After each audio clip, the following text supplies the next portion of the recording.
Hi, it's Charlie Seymour Jr., and I'm here with Bill Yeats, who has been a fixture here at Swarthmore Presbyterian Church 39 years. You're about to learn a lot more about Bill Yeats, this church, the choir, the music program than you thought possible. So how did Bill first get to this church and become the music director for over 39 years? You wait. It's coming. So Bill, tell me when you first came to Swarthmore Presbyterian Church. That would be, my first service here was the first Sunday in January of 1969. 1969. Yes, exactly. It was a very good year. I was getting out of high school at that point. Oh, thank you. Yes. And tell me, you had some pretty big shoes to fill at that point. Oh, yes. Tell me what it was like here at that point, and your predecessor, how long he'd been here. Clearly I know, but I want to make sure we have that. All right. Well, of course, John Miller was here for, I believe it was a couple of years, and then he went on the road with a well-known singer, I can't recall the name right now, but and Phyllis, his wife, sort of filled in for him. But prior to him, it was Bob Gruters, who was very real pillar in the music world here in Philadelphia. He was on the faculty at Temple as a voice teacher, then he directed music here. I'm not sure how many years he was here, but then he left, I think, somewhere maybe 66, 67, but I don't have a handle on that exact date. But it's interesting in the Presbyterian Church for ministers, there's always an interim minister, so you don't compare the new one you just hire with the previous one. Right. Maybe that worked to your benefit then, that it wasn't going right from Gruters directly to you. Well, it was never. I knew Bob and I knew of him, and I came from singing. I was tenor soloist at Bryn Mawr Pres and at Wayne Presbyterian, and that came from there here.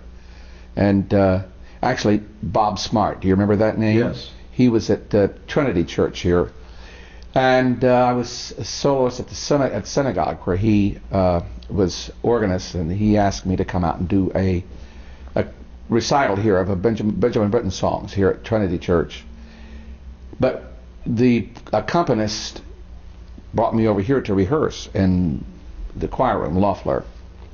And I said, it's a beautiful church. I was smitten with the, it was walked in, it was like an old Scottish kirk, you know. I said, this is really, and he said, are you interested? Would you be interested in coming here as music director? I said, what do you mean? He said, the job is open. And so you'd see no formal announcement. No. You come in here to have a rehearsal and somebody mentions it to you. And so with that, I called and got in touch with Peter Miller. He was chair of worship or music at that time. I applied, and we went through all of the amenities, and this maybe took 3 or 4 months. And that was the rest is history. Yes, exactly. Right. So it was just a coincidence, circumstance, and I would like to think the Holy Spirit had something to do with it. It would be nice to think that too. Yes. What were your duties explained to you at that point? What did you feel you were coming here to do? Well, just to direct music, to work with the pastoral staff and establish direct the choir and the youth choirs, which there were at that time three, I believe. Yes, we did have a middle school choir. There was no high school choir, and a junior and primary choir. Were you helping to select hymns at that point too? That was that evolved. Yes, I don't know what I don't know what the protocol was before I came, but that evolved, and so there were, when I came, there were two wonderful interim ministers here. Then they didn't have a full-time pastor. Two gentlemen that I'm indebted to for making my initial days here at Swarthmore's, and that was Harry Cotton and Ralph Druckenmiller. I don't know if you recall those names, but they were here until the pastoral nominating committee was out looking then, and of course that Bert Atwood, Bert Atwood, who came, I believe, about 5 months after I came here.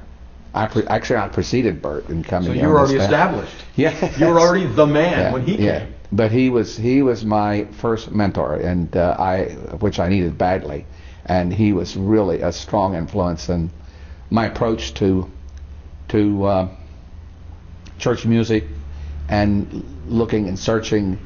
He would give me sermons about 6 months in advance. Wow. I would give him 6 months of anthems, and he'd look through them, say, "This is good. I'm not sure about that." But of course, he came from a vast background, a large church in Grosse Pointe, Michigan, where there were 3 services, and he was very familiar with the machinations of the music, the church music world, and all the possible travails thereof, and he included me in all the planning, and of course I've been very blessed with that since then, with Bert and with Barry Shepherd and with Dick, to be able to sit and plan everything together, and it's always been what a good rapport. I know going to music conferences, Pennsylvania, listen to me. The Presbyterian Association of Musicians conferences, of which I went to several in New Mexico and others, and I described the procedures here in planning the worship service, picking the hymns, and they were astounded at how, because you don't always find that good a rapport, that great rapport. So I've really been blessed there from everywhere. There's never been any. There were no issues. Few issues. So you were finding in these conferences that the ministers, the pastors, were taking charge of what the hymns were going to be? Yeah, I think you'll find that in some. I don't want to be, so it sounds judgmental, make that sort of statement. But here it was a joint effort, and we even said Dick and I would sit down and sing through the hymns. Nice. And in his study, have a good time. Good thing he's a good singer. Yeah. Yeah. And there were a lot of great moments there. We would be talking about, and we would find I'd have my hymn book and he would have his, and we'd find we were open at the same hymn without even speaking. I said, and so that was you could say a Twilight Zone moment or something. That's right. You absolutely could. Yeah, but it was. Against the Holy Spirit. There you go. Yes. After you'd been here for a while, and after you'd been mentored a little bit more into the music of coming into sacred music, what were you hoping? What were your goals? What did you want to achieve through your music? I'll be quite candid and say that I shied away from having a definite goals, because if they go awry, it sort of upsets the apple cart. I rolled with the punches, and things evolved, and I would see things. I'd go to the conferences. Oh, let's do, for instance, the singing of the Psalms, the Psalter, the Psalter. Yes. That was as a result of going to a PAM conference. Yes. And things like suggesting things that they did, such as having a worship service when we instead of a meeting, open the monthly meetings right. with a service, singing, and I think the Christ candle came as a result of that. And of course, in many of the ideas didn't originate with me. They originated with other parishes throughout the. And I took a lot from this church too, from not of my doing, sharing. One of the things that was very exciting to them was the evolution of the Chrismon tree, yes, into the cross, right. and to the cross, and to the Easter Sunday floral cross. We see it behind you now, yes. draped in black here. That's something that the PAM conference members, when I would tell them about it, they said, "Oh, they were very excited about it." And they also the combination of the the Labyrinth, the Memorial Gardens, and the Taizé services. They were those three things they were very interested in and quizzed me, and I'm sure it took. So it was there was a great give and take, and it's a wonderful way for to innovate. So as I say, that's why I sort of roll with the punches and that sort of thing. Tell me for a minute more background on yourself. When you came here, this is not a full-time position. This church doesn't afford that in so many ways. Right. Tell me what else you were doing at that point. Were you teaching at that point? I was with the Philadelphia Board of Education for 35 years, and did a lot. Did a lot of musicals. I was directing the All Philadelphia High School Opera Workshop. I sang at Rodef Sholem Synagogue, right. And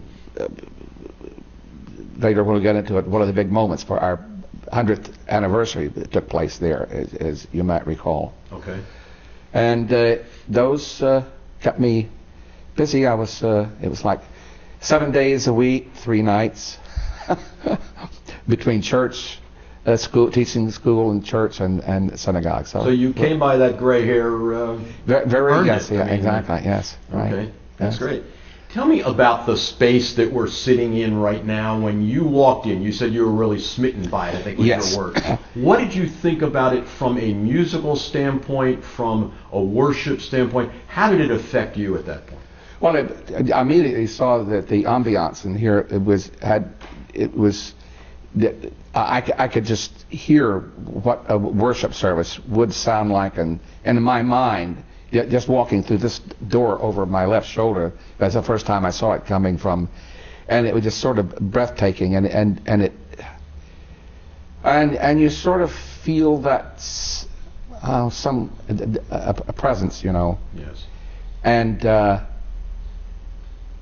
it reeks with history, of course. Right. And the stained glass windows, and I've seen them all evolve and be cleaned and protected from the outside. Yes, right. I've seen a lot of changes in here, but this was definitely, and of course had 2 daughters married here. Okay. And 4 grandchildren baptized here. Okay. So it is a very special place for me. Heavily invested in this.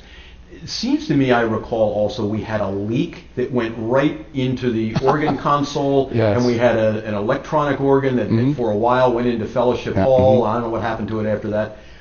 What happened to that organ console at that point? Because we're going to talk more about the organ and the chancel here in a minute. But well, it's a case of one of those things where misfortune becomes fortunate. I'll explain that they were in the process of building Fellowship Hall. And of course, if you recall, that was all open, and there was just a very small entryway to go into the chancel from the outside. The choir had to go out, and then this little. I'd forgotten that. Yes, and so they wanted to build this foyer that goes into Fellowship Hall. So they had to tear that down, and they put this giant tarp. The weather was supposed to be very clear for the weekend. Who knew? But it suddenly, Mother Nature had other plans, and it was a deluge that just dumped tons of water in on the console. Wow. That was the original console. But we needed a new console anyway. I might be saying the wrong thing, but your thought was that we needed a new console. I don't cause floods. No, you no. A lot of things you can control, but that one you don't. But as a result, the insurance from the construction people, we had a new console. And Austin, Oregon, who was they were the main builders of the organ. And it was a new console, and it was well done. But that was an unfortunate circumstance. So we were without an organ a while because it just. We had the electronic. All the electronic stuff was just completely obliterated. And remind me as well. Seems to me I remember that the console that's up there now, The one before that was turned 90 degrees. It was facing the wall, and we had to use a mirror to look into the mirror to see. Yeah. Well, the different we used all of those juxtapositions, and it can be done with this console. Okay. It's the spaces there so that the organist can have his back to the wall facing across the chancel, have his back to the chancel facing the wall, or facing out. But this seemed to work. Okay. That was which will that logistical nightmare was something that led to our current where we're transition. Going yes. And we're coming on that too. Okay. I do promise we're getting there too. That's all right. So everybody who's waiting to hear that, we're going to get there. Tell me about in this space, in this sacred hall. You've already given some of your own family background. I was married here, and my daughter was baptized here, and my grandson was baptized. So I understand that. Tell me some of your fondest memories in here from a musical standpoint. You were involved with so many different things. I have a few to prompt you if you don't remember some of those, or whether they're my favorites and not yours. But you were with the chancel choir, you were with instrumentalists, you were with productions that took over the entire sanctuary. You have some fond memories, I'm sure. Oh, musical memories. There are many, probably too many. Of course, all of the things that you and I collaborated on, Amal and the Night Visitors, and Amal and the Night Visitors, and all of the cantatas that the kids did. Also, yes. I particularly call one that really was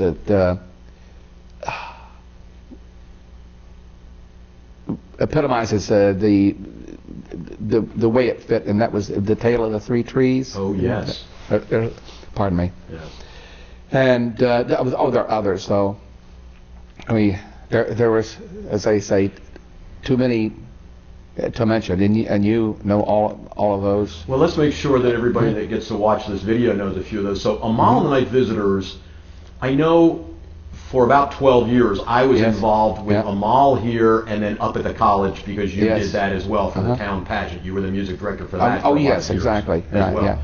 So Amal took over. We had a boy from New York, and you can tell me how you started with that. And then the mother sometimes was from the church and sometimes brought in. Why don't you talk about Amal for just a minute? Well, let's see. We had two or three local mothers. Most of the mothers were local. And local as in Philadelphia area. Philadelphia area, not yes. Just this church. There was only one boy that I recall having sort of tutored in the role, but the others came from usually the Met School in New York. Okay. And I'm sure you recall one particular one that was Adam Guttel. Okay. He wrote that musical from the piazza. Oh, is that right? He wrote that. Adam Guttel as an adult. Yes. Oh no, I didn't know that. He was a 12-year-old, and his mother was Mary Rogers. Oh, I don't think I knew that connection. Wow. Richard Rogers' daughter. Yes. So Adam was Richard Rogers' grandson. Wow. And so he came by naturally. He wrote from a piazza, and we were having a rehearsal here, and she was sitting over there and following the score. And I said, "Are you a musician?" And she said, "Oh yes, I wrote a musical." I said, "Really?" What? She said it was Once Upon a Mattress. Wow. I know that one. And that sort of went over my head. I said, I was too involved with what was going on. So finally, but they spent the night with Jan and me, picked them up down at 30th Street Station, and what a wonderful experience that was with them. And of course, so many of the young kids from the Met School that came down stayed at our house, and they always came with their mother. Yep. And those were fond memories. And we had platforms set up, and we had a little bit of a backdrop, and the organ was playing, and everybody was coming down the aisle, and we used the and the whole community was involved of coming to watch. That's right. And that was really important. I would be remiss if I didn't mention Mary Ellen Clark. Mary Ellen and Mertine Johns. Mertine. Yes. As I say, the local. I was going to get around to them, and Yeah, Mary Ellen did it for several. She also years. did it when over at the high school, Swarthmore High School, when I think it was ninth grade, and I sang one of the Kings at that point. So it was interesting to watch that development. Now I'm going from a ninth grader to directing her. Yeah. That was an interesting juxtaposition. And how about the Kings? Because you certainly played that a lot of years. Who are some of the Kings? Are you going to mention my difficulty with the box? I am song? not going to mention This Is My Box. I mean, it was one of the big moments here. It's a wonderful part of that musical as well. I never could get those Stones correct. One lapis lazuli. Yeah. Yes. Yes.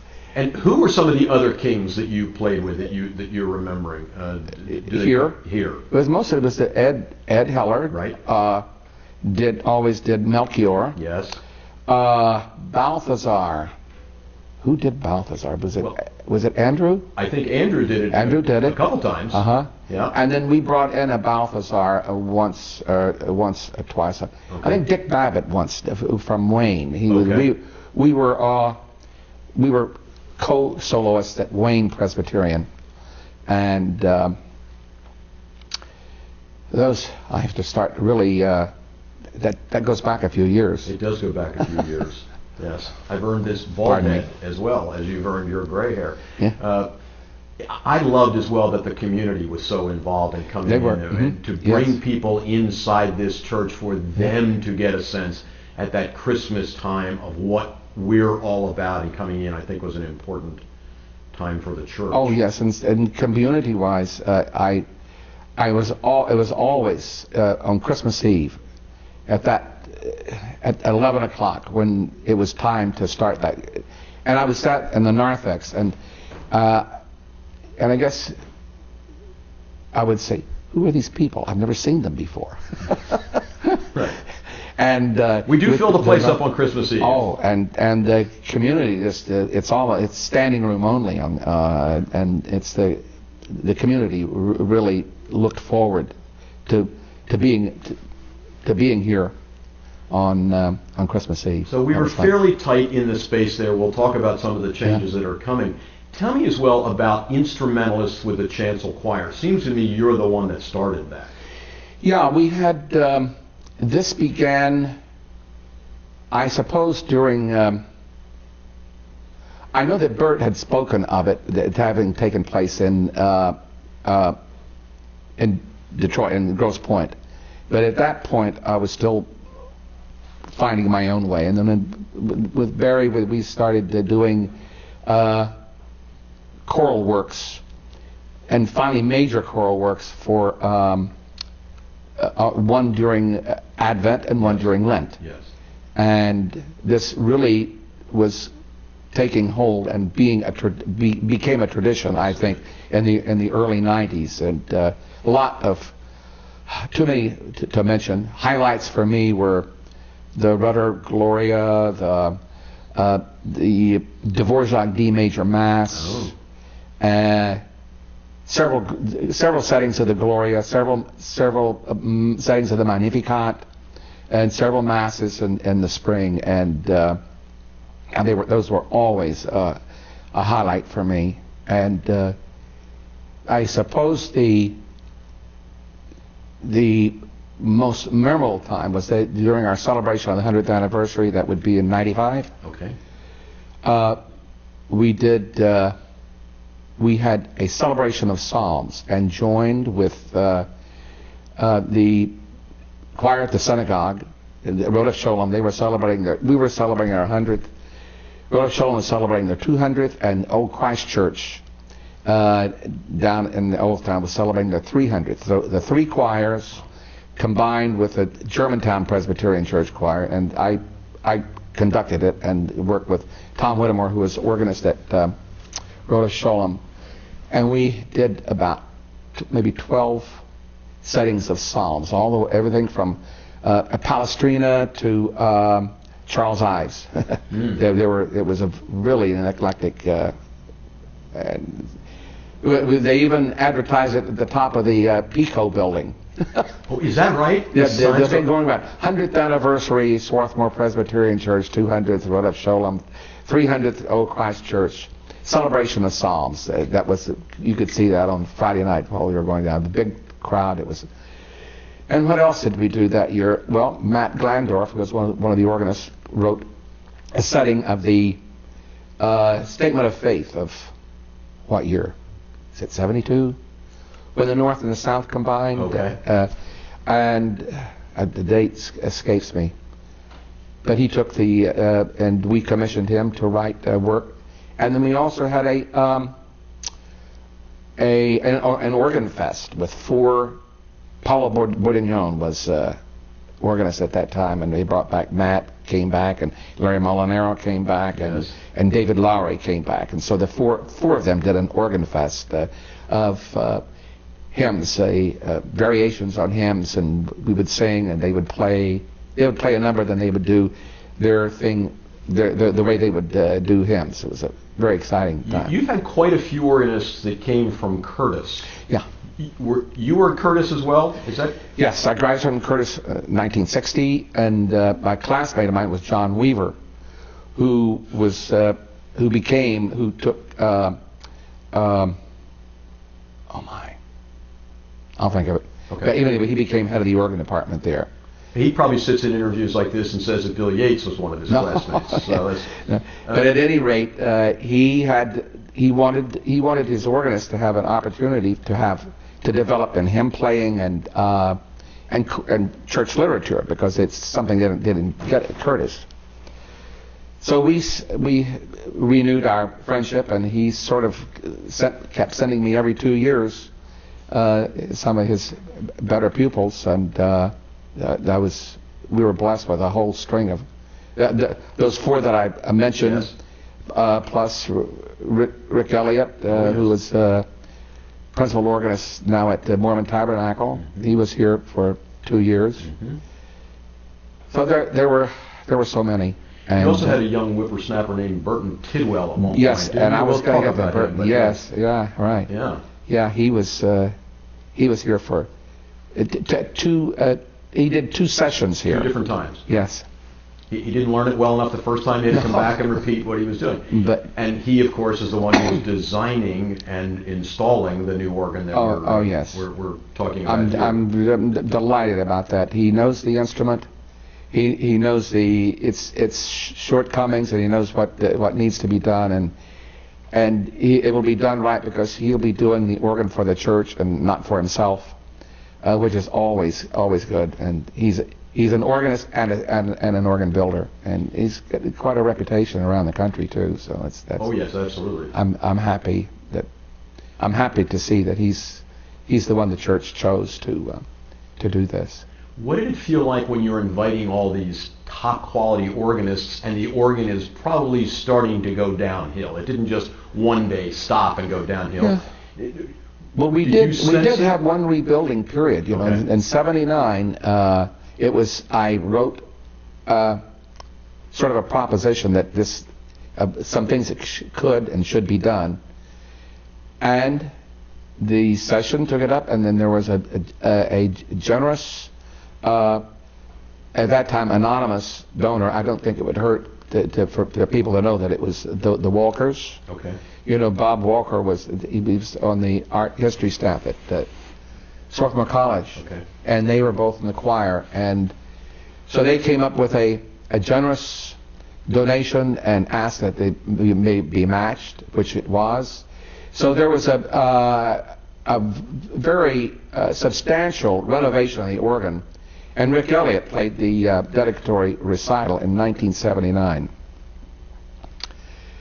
I'm pretty sure I'm right on that date, but nothing with the exception of addition of Walker Tektronix, added some electronic stops, the chimes, the bells, those big 32-foot. Yep. That they're better than real. Okay. The electronic ones. Okay. And a couple of trumpet stops, but that was done in 96 or 97, about 97.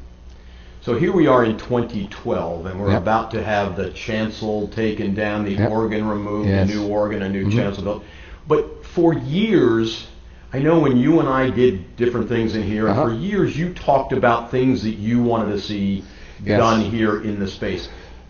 Talk to me a little bit about some of those changes that you had wanted over the years that you thought would improve the musical feel out here in the congregation. Well, I in meeting with personnel and going to all these conferences, it was a reality check, and I knew that this was coming. Organists, there weren't as many organists going to Curtis or going anywhere.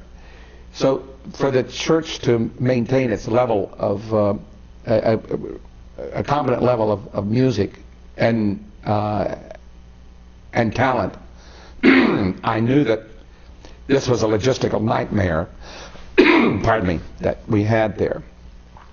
They needed to have the console in a place where one person, so that both jobs could be, organist and music could be in one, as it was in most of the churches in the area, where the organist can sit there and conduct from the console, which he could not under the circumstances.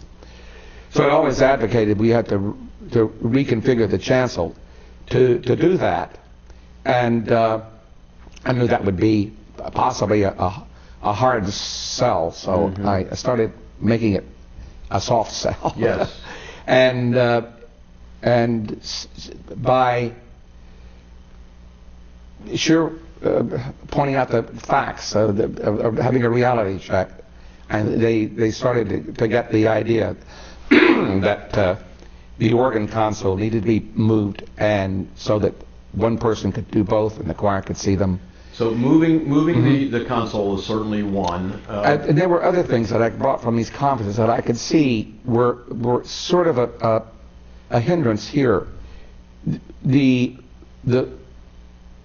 I was never more aware of what our focus on the word, water, the cup. Yes.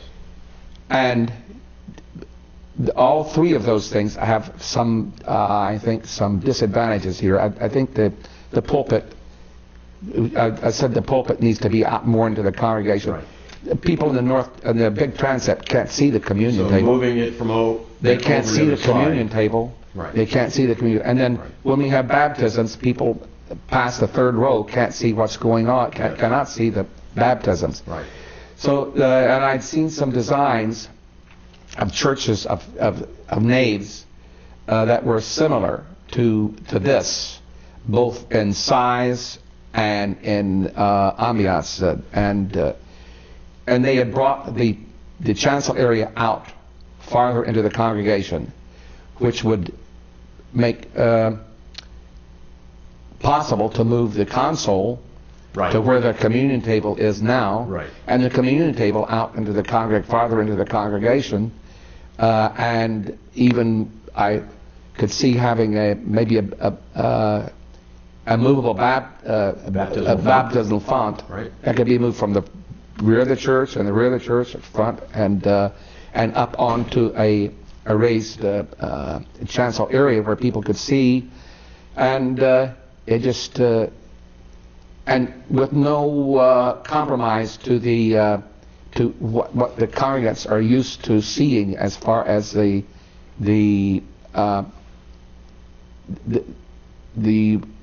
worship experience,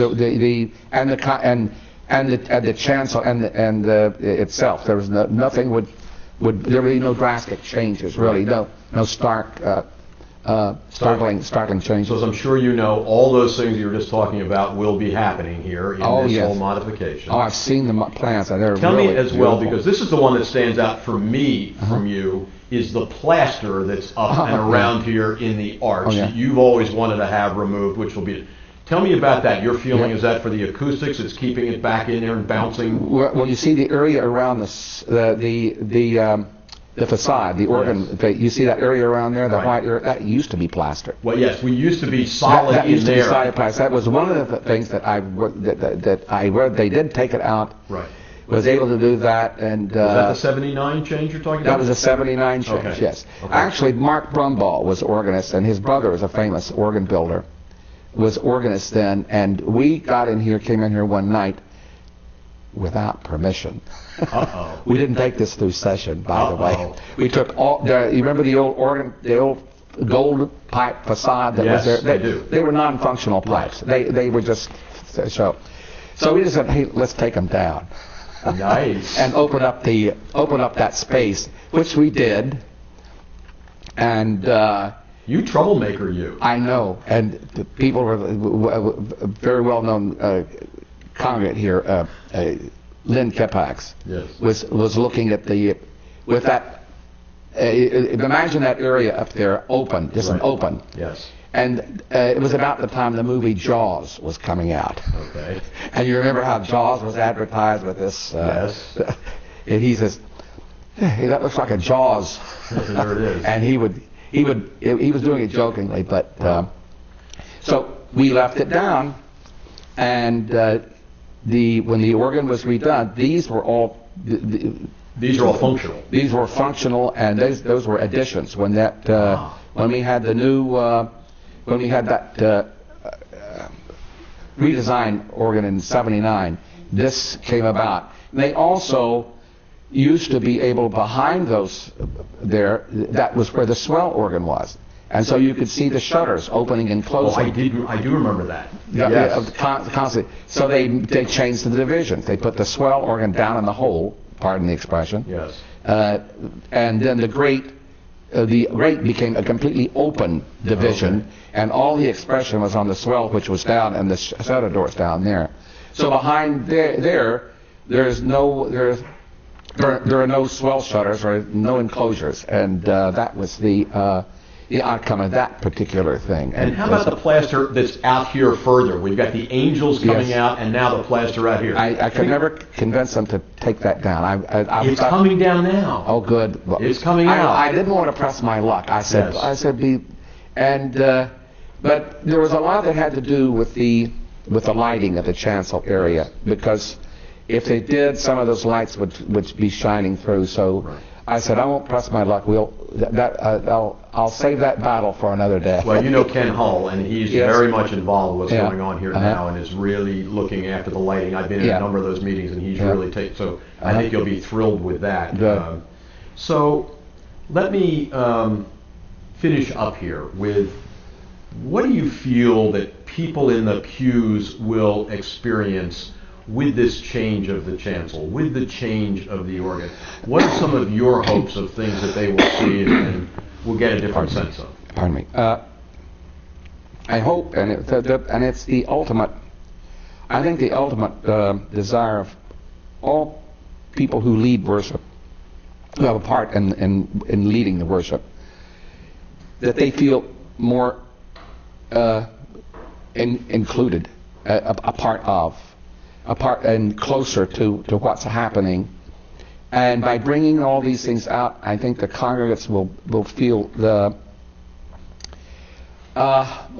more as a part of what's happening. I think you'll see an increase in the enthusiasm and the participation. Yes.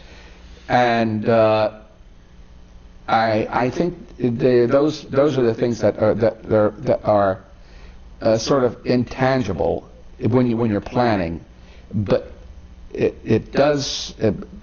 But they play a strong role, and people, I think, coming in, they're already, when you come in, you can't help but be drawn to this room, this place, this space. And the acoustics have always been the only bane of my existence here. and you know what I'm talking about there. The acoustics are almost non-existent. But I think what they're doing, and some of the improvements they're making in the surfaces will make the acoustics more. What am I looking? I'm looking for a word. Alive. Yes, exactly. Okay. Right. Good. But that is, as I say, that I think is the ultimate of anyone who is a part of worship leadership, from the singers, the pastors, the singers, the music directors, the people who play, is to make the congregants, the participants, give them more presence and what's going on. Well, for your, for your 39 years and for the time we've spent here together, and all the time you and I have spent together over the years too, I very much appreciate it. Thank you. Oh, it's been a pleasure, and always will be. And I'm still a member of this. Jan and I are still members of this congregation, and we are charter members of the Memorial Garden. There you go. So you know where we can find you at some point. At some point, exactly. At some point. Yes, right. God love you. Thank you, Bill. Thank you, Charlie.